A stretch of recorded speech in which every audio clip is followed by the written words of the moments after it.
So I'll start with this. A couple of years ago, an event planner called me because I was going to do a speaking event. And she called and she said, I'm really struggling with how to write about you on the little flyer.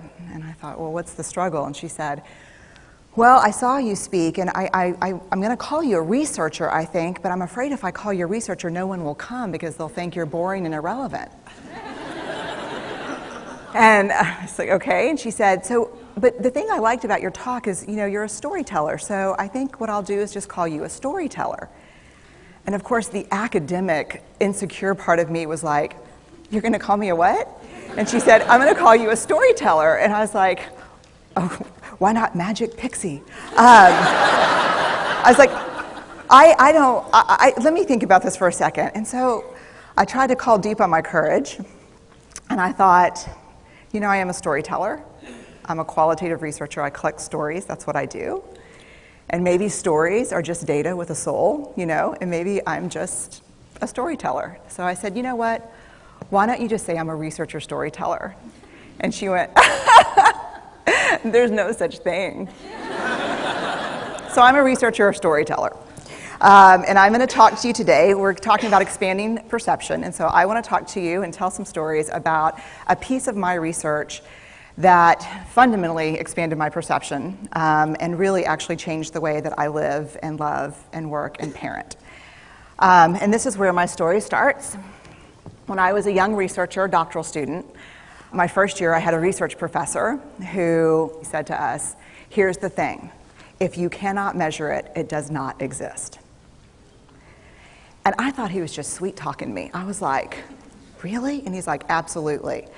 So you have to understand that I have a bachelor's in social work, a master's in social work, and I was getting my PhD in social work. So my entire academic career was surrounded by people who kind of believed in the life's messy, love it, and I'm more the life's messy, clean it up, organize it, and put it into a bento box. And so to think that I had found my way, to found a career that takes me, really one of the big sayings in social work is lean into the discomfort of the work. And I'm like, knock discomfort upside the head and move it over and get all A's. That was my mantra. So I was very excited about this. And so I thought, you know what? This is the career for me because I am interested in some messy topics, but I want to be able to make them not messy. I want to understand them. I want to hack into these things that I know are important and lay the code out for everyone to see. So where I started was with connection, because by the time you're a social worker for 10 years, what you realize is that connection is why we're here. It's what gives purpose and meaning to our lives.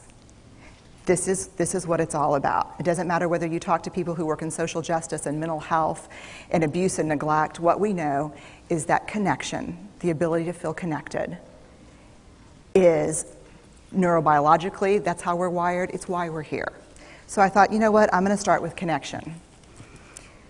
Well, you know that situation where you get an evaluation from your boss and she tells you 37 things that you do really awesome and one thing that you can't, an opportunity for growth.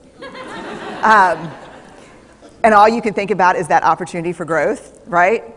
Well, apparently this is the way my work went as well, because when you ask people about love, they tell you about heartbreak. When you ask people about belonging, they'll tell you their most excruciating experiences of being excluded. And when you ask people about connection, the stories they told me were about disconnection. So very quickly, really about 6 weeks into this research, I ran into this unnamed thing that absolutely unraveled connection in a way that I didn't understand or had never seen. And so I pulled back out of the research and thought, I need to figure out what this is. And it turned out to be shame. And shame is really easily understood as the fear of disconnection. Is there something about me that if other people know it or see it, that I won't be worthy of connection? The things I can tell you about it, it's universal. We all have it. The only people who don't experience shame have no capacity for human empathy or connection. No one wants to talk about it, and the less you talk about it, the more you have it. What underpinned this shame, this I'm not good enough, which we all know that feeling. I'm not blank enough. I'm not thin enough, rich enough, beautiful enough, smart enough, promoted enough. The thing that underpinned this was excruciating vulnerability. This idea of, in order for connection to happen, we have to allow ourselves to be seen, really seen. And you know how I feel about vulnerability. I hate vulnerability. And so I thought, this is my chance to beat it back with my measuring stick. I'm going in, I'm going to figure this stuff out, I'm going to spend a year, I'm going to totally deconstruct shame, I'm going to understand how vulnerability works, and I'm going to outsmart it. So I was ready, and I was really excited. As you know, it's not going to turn out well. You know this. So I could tell you a lot about shame, but I'd have to borrow everyone else's time. But here's what I can tell you that it boils down to. And this may be one of the most important things that I've ever learned in the decade of doing this research. My 1 year has turned into 6 years, thousands of stories, hundreds of long interviews, focus groups. At one point, people were sending me journal pages and sending me their stories, thousands of pieces of data, and 6 years. And I kind of got a handle on it. I kind of understood this is what shame is, this is how it works. I wrote a book, I published a theory, but something was not okay. And what it was is that if I roughly took the people I interviewed and divided them into people who really have a sense of worthiness, that's what this comes down to, a sense of worthiness. They have a strong sense of love and belonging. And folks who struggle for it, and folks who are always wondering if they're good enough. There was only one variable that separated the people who have a strong sense of love and belonging and the people who really struggle for it, and that was the people who have a strong sense of love and belonging believe they're worthy of love and belonging. That's it. They believe they're worthy. And to me, the hard part of the one thing that keeps us out of connection is our fear that we're not worthy of connection, was something that personally and professionally I felt like I needed to understand better. So what I did is I took all of the interviews where I saw worthiness, where I saw people living that way, and just looked at those. What do these people have in common? And I have a slight office supply addiction, but that's another talk. So I had a manila notebook, a manila folder, and I had a Sharpie, and I was like, what am I going to call this research? And the first words that came to my mind were wholehearted. These are kind of wholehearted people living from this deep sense of worthiness. So I wrote at the top of the manila folder, and I started looking at the data. In fact, I did it first in this in a 4-day, very intensive data analysis where I went back, pulled these interviews, pulled the stories, pulled the incidents. What's the theme? What's the pattern? My husband left town with the kids because I always go into this kind of Jackson Pollock crazy thing where I'm just like writing and going and kind of just in my researcher mode. And so here's what I found. What they had in common was a sense of courage. And I want to separate courage and bravery for you for a minute. Courage, the original definition of courage, when it first came into the English language, it's from the Latin word cur, meaning heart. And the original definition was to tell the story of who you are with your whole heart. And so these folks had, very simply, the courage to be imperfect. They had the compassion to be kind to themselves first and then to others, because as it turns out, we can't practice compassion with other people if we can't treat ourselves kindly. And the last was they had connection, and this was the hard part, as a result of authenticity. They were willing to let go of who they thought they should be in order to be who they were, which is, you have to absolutely do that for connection. The other thing that they had in common was this. They fully embraced vulnerability. They believed that what made them vulnerable made them beautiful. They didn't talk about vulnerability being comfortable, nor did they really talk about it being excruciating, as I had heard earlier in the shame interviewing. They just talked about it being necessary. They talked about the willingness to say I love you first. The willingness to do something where there are no guarantees. The willingness to breathe through waiting for the doctor to call after your mammogram. The willing to invest in a relationship that may or may not work out. They thought this was fundamental. I personally thought it was betrayal. I could not believe I had pledged allegiance to research, where our job, the definition of research is to control and predict, to study phenomenon for the explicit reason to control and predict. And now my mission to control and predict had turned up the answer that the way to live is with vulnerability and to stop controlling and predicting. This led to a little breakdown, which actually looked more like this. And it did. It led to I call it a breakdown, my therapist calls it a spiritual awakening. Spiritual awakening sounds better than breakdown, but I assure you it was a breakdown. And I had to put my data away and go find a therapist. Let me tell you something. You know who you are when you call your friends and say, I think I need to see somebody. Do you have any recommendations?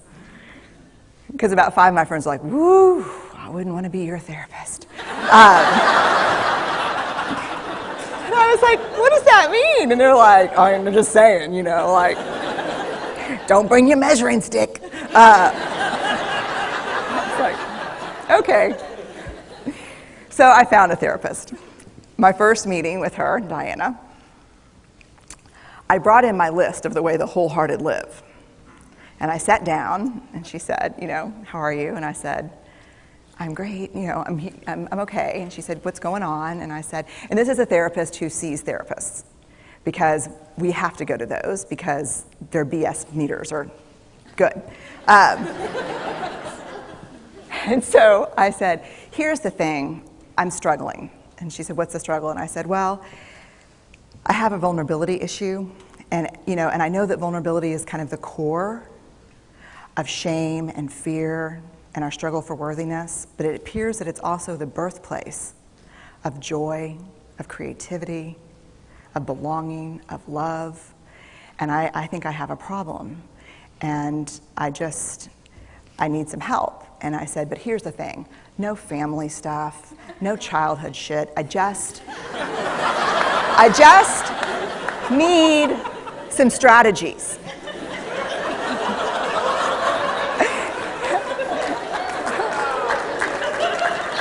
Thank you. So she goes like this. And then I said, it's bad, right? And she said, it's neither good nor bad.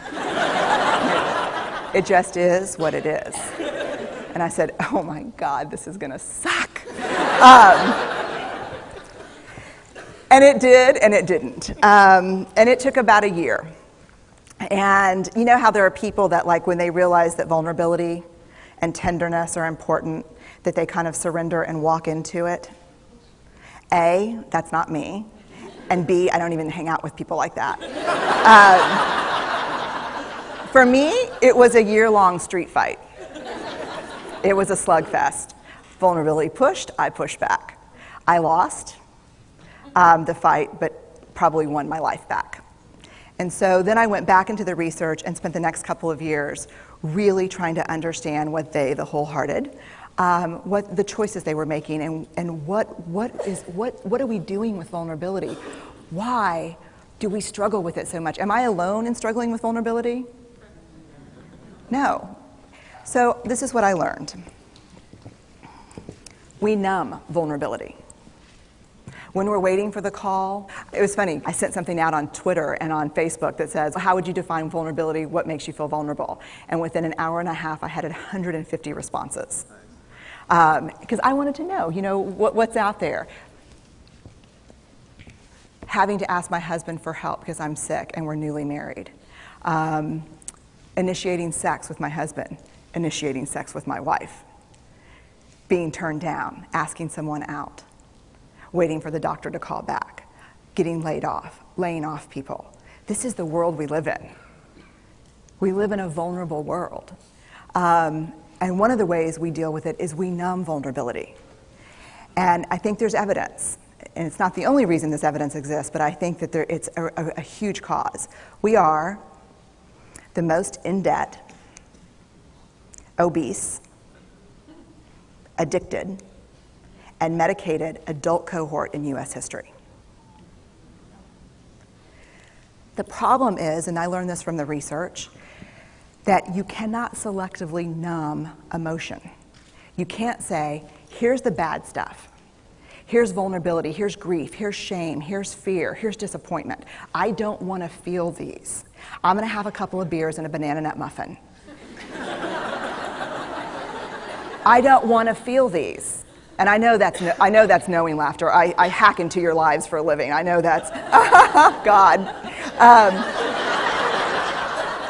You can't numb those hard feelings without numbing the other affects or emotions. You cannot selectively numb. So when we numb those, we numb joy.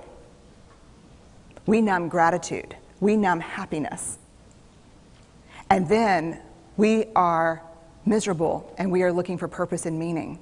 And then we feel vulnerable. So then we have a couple of beers and a banana nut muffin. And it becomes this dangerous cycle. One of the things that I think that we need to think about is why and how we numb. And it doesn't just have to be addiction. The other thing we do is we make everything that's uncertain certain. Religion has gone from a belief in faith and mystery to certainty. I'm right, you're wrong, shut up. That's it. Just certain. The more afraid we are, the more vulnerable we are, the more afraid we are. This is what politics looks like today. There's no discourse anymore. There's no conversation. There's just blame. You know how blame is described in the research? A way to discharge pain and discomfort. We perfect. If there's anyone who wants their life to look like this, it would be me. But it doesn't work, because what we do is we take fat from our butts and put it in our cheeks. Which just, I hope in 100 years people will look back and go, wow. You know. And we perfect, most dangerously, our children. Let me tell you what we think about children. They're hardwired for struggle when they get here. When you hold those perfect little babies in your hand, our job is not to say, look at her, she's perfect. My job is just to keep her perfect, make sure she makes the tennis team by 5th grade and Yale by 7th grade. That's not our job. Our job is to look and say, you know what? You're imperfect and you're wired for struggle, but you are worthy of love and belonging. That's our job. Show me a generation of kids raised like that and we'll end the problems I think that we see today. We pretend that what we do doesn't have an effect on people. We do that in our personal lives. We do that corporate, whether it's a bailout, an oil spill, a recall. We pretend like what we're doing doesn't have a huge impact on other people. I would say to companies, this is not our first rodeo, people. We just need you to be authentic and real and say, we're sorry, we'll fix it. But there's another way, and I'll leave you with this. This is what I have found. To let ourselves be seen, deeply seen, vulnerably seen. To love with our whole hearts, even though there's no guarantee. And that's really hard, and I can tell you as a parent, that's excruciatingly difficult. To practice gratitude and joy in those moments of kind of terror when we're wondering, can I love you this much? Can I believe in this passionately? Can I be this fierce about this? Just to be able to stop and instead of catastrophizing what might happen, to say, I'm just so grateful. Because to feel this vulnerable means I'm alive. And the last, which I think is probably the most important, is to believe that we're enough. Because when we work from a place, I believe, that says, I'm enough, then we stop screaming and start listening. we're kinder and gentler to the people around us, and we're kinder and gentler to ourselves. That's all I have.